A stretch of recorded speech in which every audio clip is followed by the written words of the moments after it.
Hi, everyone. Dr. Frankie Bashan here, and it's Thursday. And of course, I'm here with you all, and I'm thrilled to be here today. I'm going to jump into today's topic shortly, but I want to encourage you to subscribe to my channel if you've been benefiting from it, learning skills.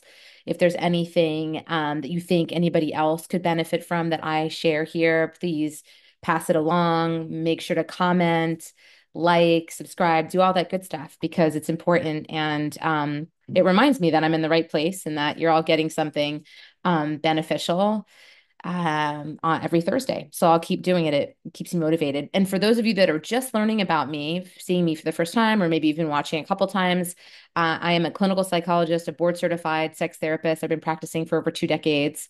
I'm also the CEO of Little Gay Book Matchmaking and Little Black Book Matchmaking.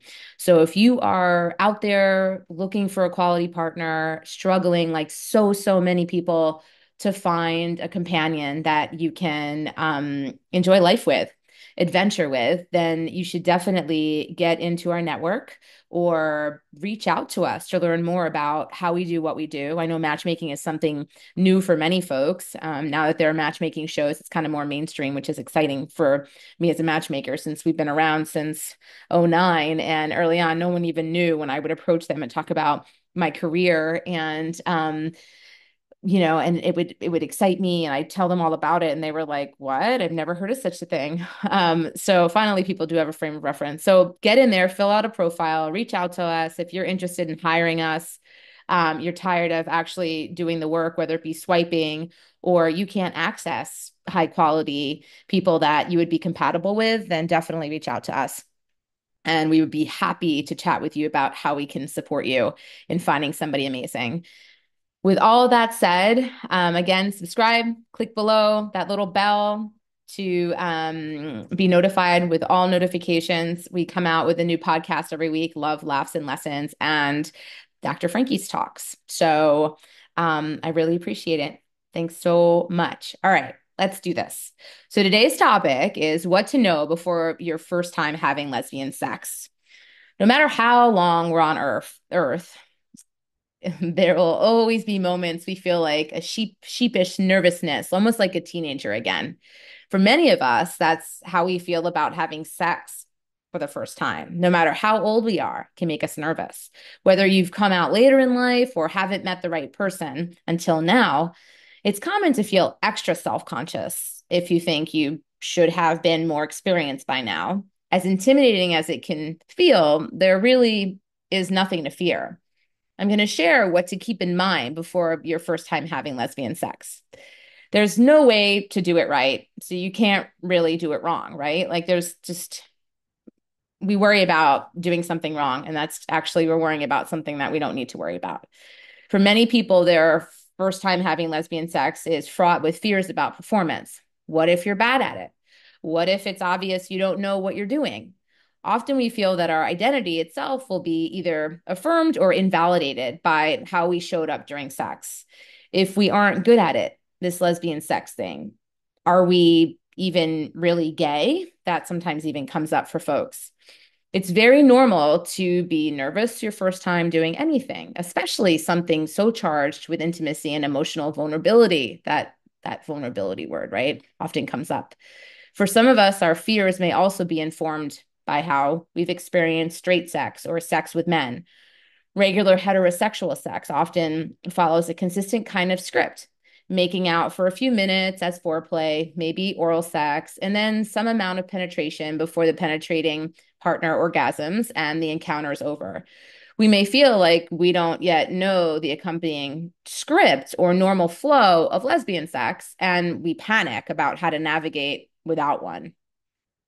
The good and bad news is that lesbian sex often doesn't follow any kind of prescribed script or set of actions. Any of a dozen different actions could constitute sex for lesbians. Three different couples could both have some of the most fulfilling and transcendental sex of their lives and have performed none of the same acts in bed, actually. There's no way to have lesbian sex. There isn't even a single definition of what lesbian sex is. This can feel very overwhelming, but it can also mean that you can liberate yourself from the idea that lesbian sex is a test with a right answer that you need to pass in some way. Instead, think of it as a Venn diagram, so to speak. There's a set of things that your partner might like or want to try, and a set of things that you might like or want to try. And the goal is really to just try to explore the middle overlapping space, if that makes sense. Focus on your partner, not your fears. The specter of lesbian sex as a concept can become very big and scary in our minds, especially if we come out later in life or maybe in more sex negative environments. It can feel like your partners are likely much more experienced and knowledgeable than you, and that you'll immediately be exposed as inexperienced. When you think about the idea of having lesbian sex abstractly, it may just feel overwhelming and terrifying. That's why I don't recommend trying to approach this idea as a large, abstract concept. Rather, there's no way to learn how to be good at lesbian sex, since, as we established, there's no one definition of what constitutes good sex or what lesbian sex even is. So, where should you start instead?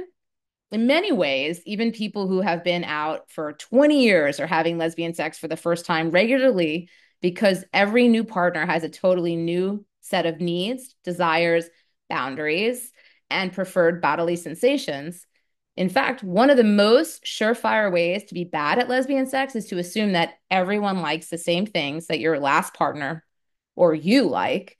Instead of getting lost in the weeds about your experience with lesbian sex as a whole, try focusing on your partner and learning as much as you can about what makes good sex for them. This doesn't have to mean a big sit down meeting beforehand. Before you go to bed together. It can look like an organic, thoughtful conversation during sex itself. Some helpful questions you can ask. Can I take this off of you? Can I touch you here? Do you want more of this or something else?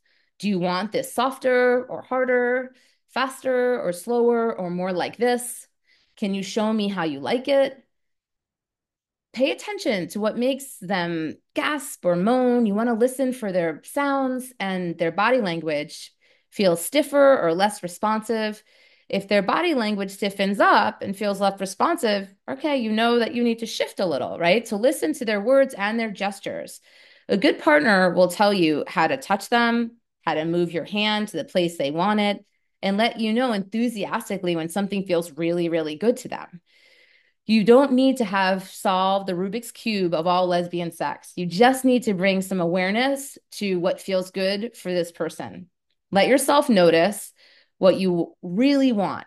When you're caught up in thinking about how to navigate a new, intense, and hopefully really fun experience, it's easy to lose perspective, especially if you're anxious about doing a good job or pleasing your partner. It's common to get a kind of tunnel vision about your performance. Did I do everything right? Did she have a good time? Does she want to see me again? Some of us can go surprisingly, a long time, even years, right?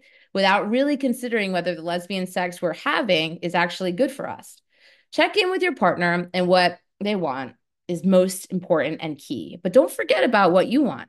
Sometimes the hardest part of becoming more comfortable and confident in lesbian sex is really letting yourself acknowledge and act on our own personal desires, especially if we experience a lot of internalized homophobia or sex negativity. We may feel at a loss or how to determine what it is we actually like or what we really want in bed. With or without a partner, let yourself build a growing awareness of what feels more exciting and intriguing for you about sex. What fantasies bubble up when you're paying attention or when you're not paying attention? I mean, you can be intentional about thinking about it, but also like sometimes we're not even noticing and things start to bubble up in our mind. What stands out to you in romance or when watching or reading porn? Do you feel more excited when you think about doing something to another person or having them do something to you in bed? What's the one thing someone could say or do that would put you on a cloud nine? Start asking these questions and noticing what happens when you act on the answers is actually the best way to blossom lesbian sex to the next level. Great sex is about finding the connections between the way you experience pleasure and the way someone else does to create a whole that's more than the sum of its parts. something that becomes possible once you let yourself prioritize your own unique sexual wants. So hopefully, you're getting something out of today's talk. If you have any reactions, any suggestions, please comment below. If you think somebody would benefit from today's talk, please share it. And yeah, I think no matter how experienced you are with sex, whether it's straight sex, gay sex, doesn't matter. Anytime you're with a new sex partner, we oftentimes feel really anxious and we want to perform well. And really, it's about connecting and listening to our bodies, listening and paying attention to our partner's body and their cues and signs and indicators they show us. So, and also don't be afraid to communicate and just ask. Use some of the examples I gave you. So, thanks so much for tuning in. Big hugs, kisses, and I hope to see you all next week. Take care.